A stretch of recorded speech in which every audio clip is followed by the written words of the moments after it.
नमस्कार बच्चों, आज हम संस्कृत सुधा भाग 2 के प्रथमा पाठा यानी ईशा रामा के अभ्यास का अध्ययन करेंगे। तो चलिए आप लोग अपनी बुक में पेज नंबर 12 खोल लीजिए। देखिए आपके बुक में पेज नंबर 12 से यहाँ से आपका अभ्यास शुरू होता है। इसमें पहला प्रश्न इसमें देखिए, पहला प्रश्न में इसमें उच्चारण के लिए दिया हुआ है। बच्चों पिछली कक्षा में आप लोगों ने बालिका का रूप तो पढ़ा ही है। जो एक बार आपने स्त्रीलिंग शब्द का रूप याद कर लिया तो आप किसी भी स्त्रीलिंग शब्द का रूप उसी पर आप बना सकते हो, उसको लिख सकते हो।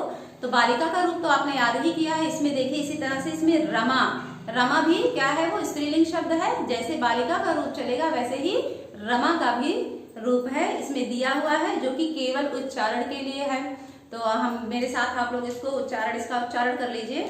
हम इसको पढ़ते हैं। देखिए प्रथमा विभक्ति में रमा, रमे, रमा, रमा, रमे, रमा, रमया, रमाभ्याम, रमाभि, रमाये, रमाभ्याम, रमाभ्यः, रमाया, रमाभ्याम, रमाभ्यः, रमाया, रमयो, रमाणाम। सप्तमी में देखिए रमायाम, रमयो, रमासु। संबोधन में हे रमे, हे रमे, हे रमा। तो ये पहला प्रश्न जो है वो केवल उच्चारण के लिए था। जैसे आपने बालिका का रूप याद किया है वैसे ही आप रमा का रूप भी याद करेंगे।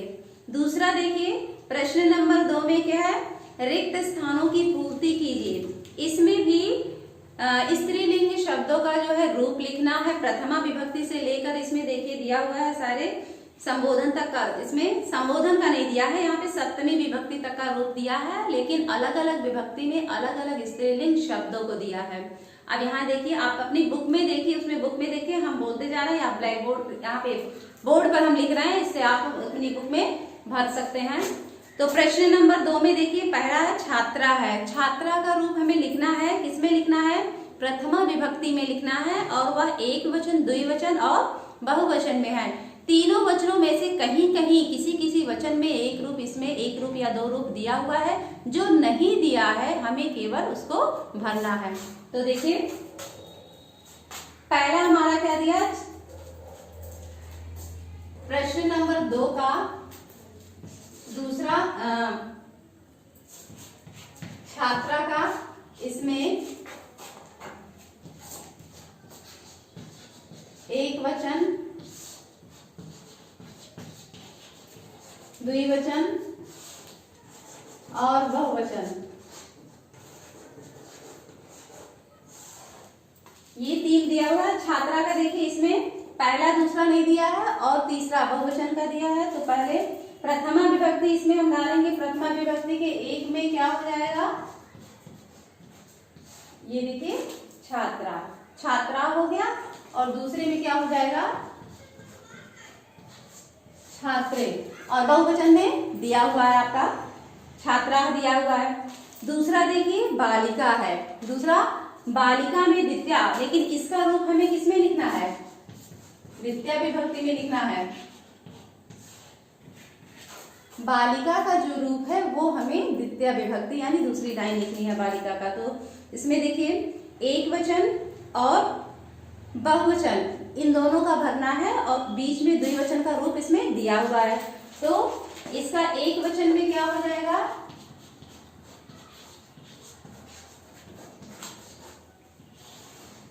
बालिकाम हो जाएगा।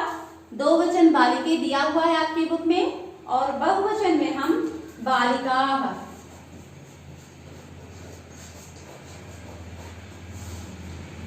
यहाँ ये तो इसका दिया हुआ है, इसका दिया, जो दिया है उस पे हम डैश लगा दे रहे हैं। तीसरा क्या दिया हुआ है, कक्षा,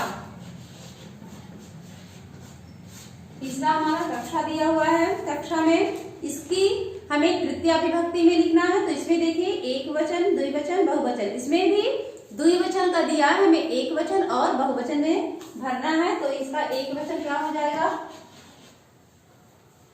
कक्षया हो जाएगा, द्विवचन दिया हुआ है, और बहुवचन क्या हो जाएगा, कक्षादि।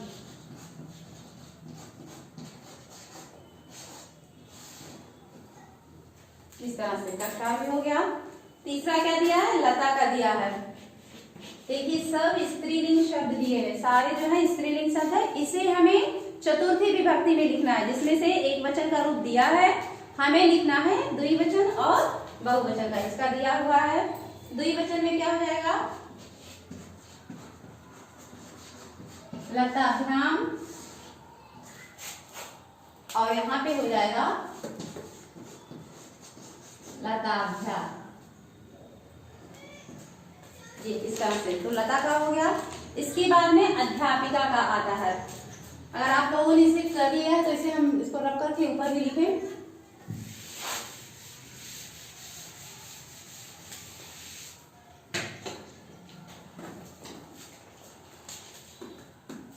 अध्यापिका देखिए,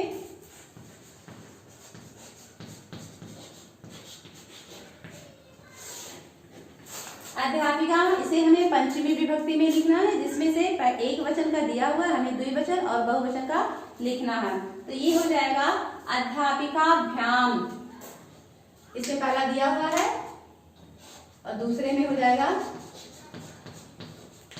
अध्यापिका लिखने के बाद में इसमें हम भ्याम ऐसे ऐड कर देंगे। इसको जोड़ दिया हमने, अध्यापिकाभ्याम, और बहुवचन अध्यापिकाभ्या।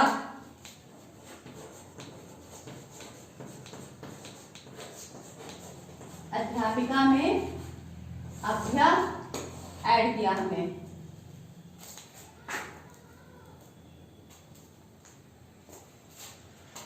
नेक्स्ट देखिए,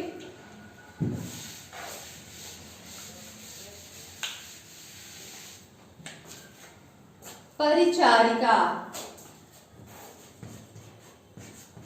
परिचारिका में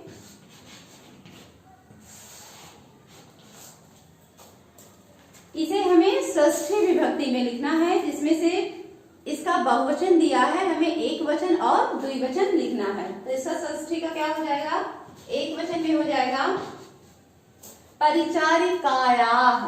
परिचारिका पे आ की मात्रा और या पर आ की मात्रा, यहाँ पे ये देखिए परिचारिकायाः, इस तरह से ये हो गया। और इसका द्विवचन जब लिखेंगे तो परिचारिकयो, और बहुवचन तो दिया हुआ है। नेक्स्ट पाठशाला। पाठशाला में देखिए इसे हमें सप्तमी विभक्ति में लिखना है। सप्तमी विभक्ति में एक वचन दिया हुआ है, हमें द्विवचन और बहुवचन लिखना है, जो कि हमारा हो जाएगा, इसका एक वचन दिया हुआ है, द्विवचन में हो जाएगा पाठशालियों, और बहुवचन में हो जाएगा पाठशालाषु। ये हमारा पाठशालाषु हो गया। इस तरह से ये आप अपनी बुक में इसे फिल कर लेंगे। तो ये हमारा प्रश्न नंबर 2 यहाँ पर खत्म होता है। अब प्रश्न नंबर 3 देखिए। प्रश्न नंबर 3 में है पाठ के अनुसार शुद्ध कथन लिखिए। मतलब जो पाठ में दिया गया है उसके अनुसार हमें इस कथन को शुद्ध करना है। तो इसको हम बोलते हैं, आप देखिए प्रश्न नंबर 3 में जैसे एक उदाहरण दिया गया है, जैसे रमा गायनम करोति। तो रमा गायनम करोति नहीं है, क्योंकि इसमें पाठ में रमा पाठशालायाम पठति है, इसलिए यह कथन अशुद्ध है। और इसे शुद्ध क्या है, ये रमा पाठशालायाम पठति, शुद्धम में ये इसको लिखा गया है। तो हम का से देखते हैं कि का में हमारा क्या है,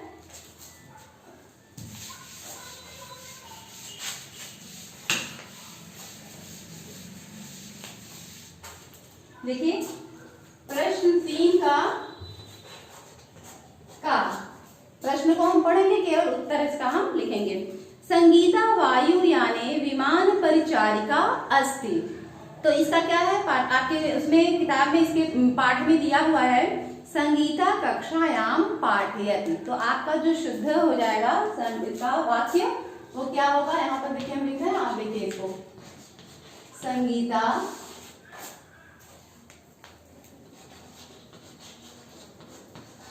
कक्षायां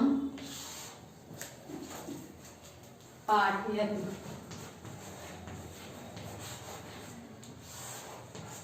ये आपका शुद्ध वाक्य होगा। खा देखिए, खा पे क्या दिया हुआ है? खा में चेतनाया जनका गायनम करोति। चेतना के पिता गायन करते हैं, जबकि क्या है? चेतना कौशलेन स्वकार्यम करोति। चेतना के बारे में क्या दिया है? चेतना कौशलेन स्वकार्यम करोति। तो इसका शुद्ध वाक्य क्या बनाएंगे? चेतना कौशलेन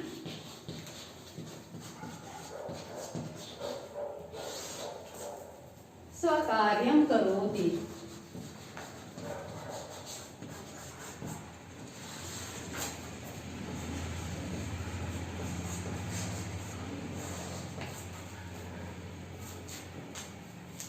इस तरह से ये दूसरा हो गया। गा देखिए, गा पे है लतिका चलचित्रे गायनम करोति। जबकि लतिका क्या है? पाठ में क्या दिया हुआ लतिका का? कि लतिका दूरदर्शने गायनम करोति। लतिका दूरदर्शने गायनम करोति। तो हमारा शुद्ध वाक्य क्या हो जाएगा? लतिका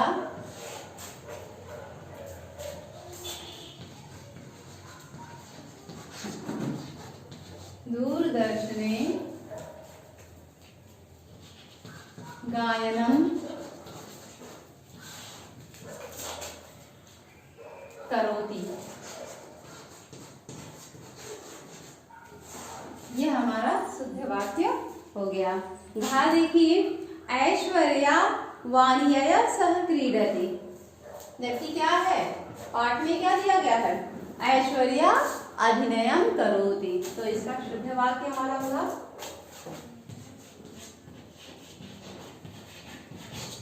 ऐश्वर्या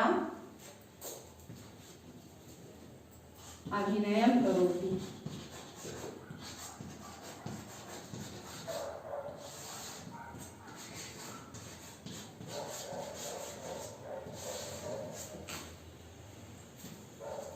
ये हमारा वाक्य यहाँ पर कंप्लीट हो गया। तो अशुद्ध और शुद्ध वाक्य है। इसी के साथ ये तीसरा प्रश्न हमारा यहाँ पे कंप्लीट हो गया। अब देखिए चौथा प्रश्न क्या दिया हुआ है? उचित शब्द को उचित स्तंभ में लिखिए।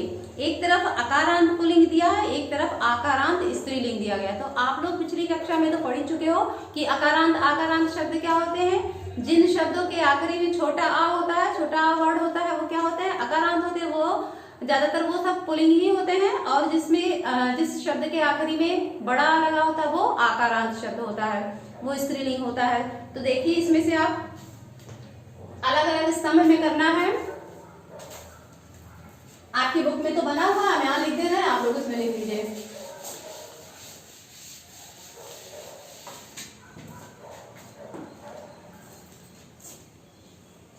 ये प्रश्न 4 है। एक तरफ अकारांत पुल्लिंग दिया हुआ है और दूसरी तरफ क्या दिया है? आकारांत।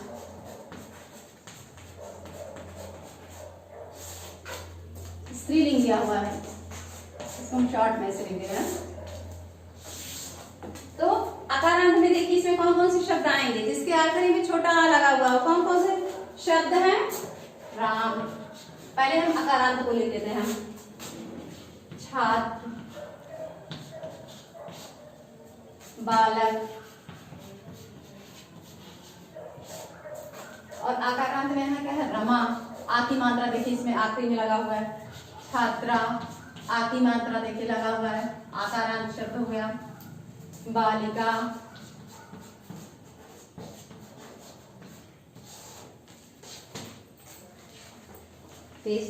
टर्न कर लीजिए आप लोग।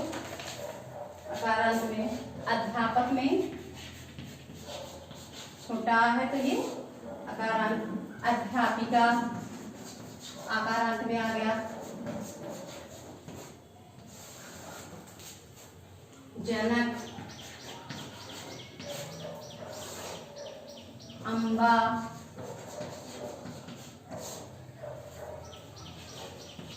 यहाँ देखिए बाल, और यहाँ पे बाला। देखिए इधर आकारांत में सब के आखिरी में देखिए छोटा आ है, और इधर आकारांत स्त्रीलिंग में सब के आखिरी में देखिए बड़ा आ जुड़ा हुआ है। तो अकारांत और आकारांत ये दोनों अलग अलग हो गए। इसके साथ ही प्रश्न नंबर 4 यहीं पर समाप्त होता है। अब आगे के प्रश्नों के लिए हम प्रश्न नंबर 5 से लेकर प्रश्न नंबर 8 तक हम अपने अगली वीडियो में इसको हम करेंगे।